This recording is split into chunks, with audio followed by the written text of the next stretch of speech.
Ready, start.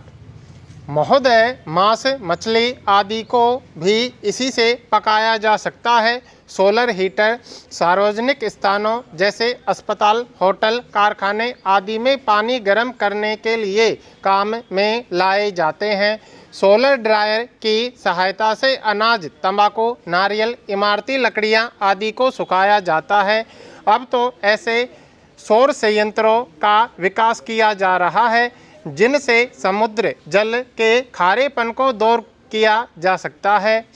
सौर ऊर्जा से हमारे दूर दराज के गांव भी अब प्रकाश से जगमगा उठेंगे और गांव भी शहरों की तरह सभी आधुनिक साधनों से संपन्न हो जाएंगे। हम भारतवासी सौभाग्यशालिनी हैं कि हमारे देश में सौर ऊर्जा 12 महीने सुलभ है। हमें चाहिए कि हम सौर ऊर्जा का भरपूर लाभ उठाएं। इससे न केवल पारंपरिक ऊर्जा की बचत होगी, पेट्रोल, डीजल, मिट्टी का तेल आदि के लिए विदेशों का मुंह नहीं ताकना पड़ेगा, बल्कि विदेशी मुद्रा में भी ज़्यादा बचत हो सकेगी।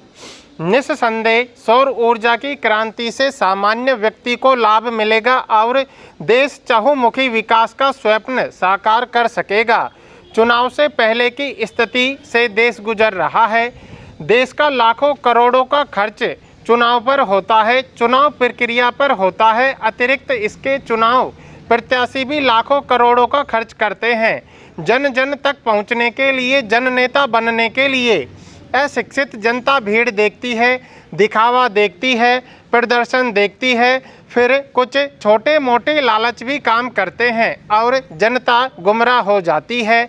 ऐसी स्थिति में चुने गए प्रत्याशियों से भला क्या देश का हित हो सकता है।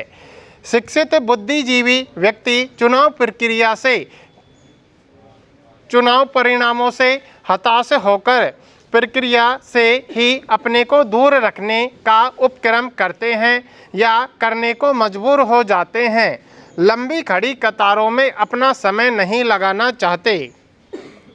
लोकसभा, विधानसभा, पंचायत सभी चुनाव यदि एक ही समय कराए जाएं तो बहुत संभव है लोगों में रुचि बने, समय का व्यय रुके, आर्थिक खर्च भार जो देश को बार बार करना पड़ता है वह बच सकता है।